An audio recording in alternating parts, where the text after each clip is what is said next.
Good morning, everyone. I'm Luke Notestein. Welcome to week 2 of the Friday Football Frenzy. Our crew was hard at work all over the mountains last night covering some outstanding high school football games from many of the best teams in the area. Let's get started. We start with a pair of teams looking to go 2-0 on the young season. Tuscola visiting Roberson. I could tell right away these players just couldn't wait to get it going.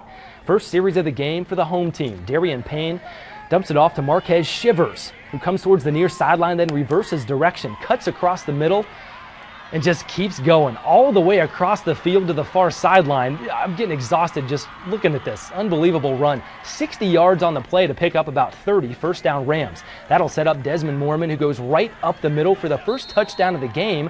Roberson up 7-0. But Tuscola answers right back. Houston McCracken, another great name, gets the call, breaks a tackle, nearly fakes everybody out. He is going down the field looking for the end zone, but gets knocked out of bounds, picking up 43 yards and a big first down. Later in the game, Parker Allen looking downfield for Damon McDaniels, who elevates to make the nice catch for another first down.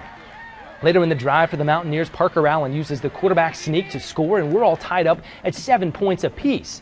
But Roberson comes right back. Chris Barnwell keeps the rock and beats everyone down the far sideline. He'd get knocked out of the 2, but they would score later in the drive as Roberson goes on to beat Tuscola last night. Your final score, 34-21. During the first week of the season, the North Buncombe football team earned one of the biggest wins in school history by defeating Pisgah. Last night, the Blackhawks were hoping to build on that victory by taking care of business against Madison. 2008 was the last time that North Buncombe has beaten the Patriots. First quarter, Madison up 2-0 after a safety. Mason Edwards bounces towards the outside, finds the sideline, and picks up a big first down for the Patriots. Later in the drive, Edwards is rewarded, punching it in from a couple of yards out to make it 8-0 Madison. A few minutes later, North Buncombe's Chase Parker. He had a big game, finding Ricky Thrash, who makes the catch in the middle of the field, picks up some big yardage, and gets taken out of bounds right there. But that would lead to a field goal to make it 8-3. But the Blackhawks weren't done. In fact, they were just getting started last night. Bryce Parker drops back, connects with Bryce Myers, or actually Chase Parker to Bryce Myers, who goes 85 yards, beating everyone to the house as North Buncombe beats Madison last night. Your final score, 24-21. And the Pisgah football team very hungry last night to avoid starting the season 0-2. The Black Bears, no doubt, worked very hard at practice all week long to try and learn from their Week 1 loss against North Buncombe. But the Inka Jets had every intention of defending their home turf last night. A fantastic atmosphere at Inka where the energy was off the charts from both teams. Brett Chappell leading the charge after the half. Pisgah up 24-3, looking to put it away through the air. Lucas Hall showing off his arm strength, but a bit much. Picked off by Luke Rutherford, who takes it inside the 10-yard line, but Inka would get no points on the drive. Still 24-3 in the fourth quarter when Trevor Johnson seals it up with this run up the middle, slicing past a couple, looking forward the end zone, but he gets pulled down just outside the 20-yard line. That'll set up the bruiser Michael Parrott from 2 yards out, who punches it in. Pisgah rolls last night as they beat Inka. Your final score, 38-3. Last week, Irwin scored 27 unanswered in the second half to come back to beat East Rutherford. Last night, the Warriors looking to go 2-0, taking on Mountain Heritage. Perfect night in Leicester. Captains agree. First drive for Irwin. Quarterback Damian Ferguson gets the starting nod and shows why. Hooking up with Chase Austin, and Irwin jumps out to a 7-0 lead. Next drive, Irwin inside their own 20. Ferguson gives it off to Colby Moultrie, who cuts in and goes untouched for another touchdown. But there's never any quit in Mountain Heritage. Quarterback Trey Robinson psychs out everyone with the play action, delivers a laser to Dalton Cannon, who goes 80 yards for the score. Mountain Heritage has a second wind until the second quarter. Ferguson throws a slant to Chavis Williams in stride, and Williams does the rest.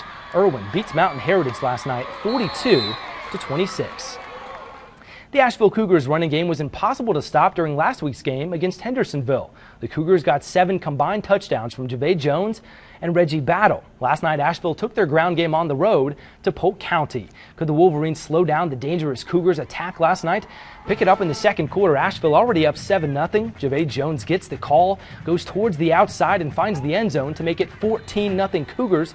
Polk County trying to regroup, but it would be difficult against the powerful Cougars. Later in the game, Reggie Battle takes the rock and waltzes across the goal line for an 11-yard score to make it 21-0. Asheville goes on to beat Polk County 49-28. Reynolds beginning the season with one of the most difficult schedules in the mountains. West Forsyth in week 1 at Shelby last night. Rockets looking to perform well at home. Chad Reed with a great run up the middle for Shelby. He finds the end zone to make it 26-7. But Reynolds answers in the next drive. A.J. Logan having a big year so far. Makes some moves, gets some great blocks, and shows off some serious speed. 55 yards to the house, and that cuts the Shelby lead to 26-14. Young fans having a lot of fun last night. Later in the third, Tevin Stafford hits Stone Fencelap, who makes the catch, breaks a tackle to pick up a first down. But later in the drive, 4th down for Reynolds. The pass is tipped down by the Lions' Siobhan Miller as Shelby goes on to beat Reynolds last night, your final 26-14. Dating back to last season, Robbinsville has won its last 3 games against opponents from the WNCAC. Last night, the Black Knights traveled to East Henderson to take on the Eagles. Robbinsville looking to improve 2-0 on the season with a solid performance at East Henderson. Third quarter, Robbinsville up 35-7. Eagles trying to punt near midfield, but it's a rough snap over the punter's head. So the Black Knights recover the ball with a short field. That leads to a Robbinsville touchdown from Zane Wachacha to increase the Black Knights' lead. Robbinsville goes on to beat East Henderson last night. Your final score, 42-7. Some other scores from around the area. Avery County over McDowell. Owen beats Brevard 49-13. Jagger Gardner had 211 yards rushing on 12 carries.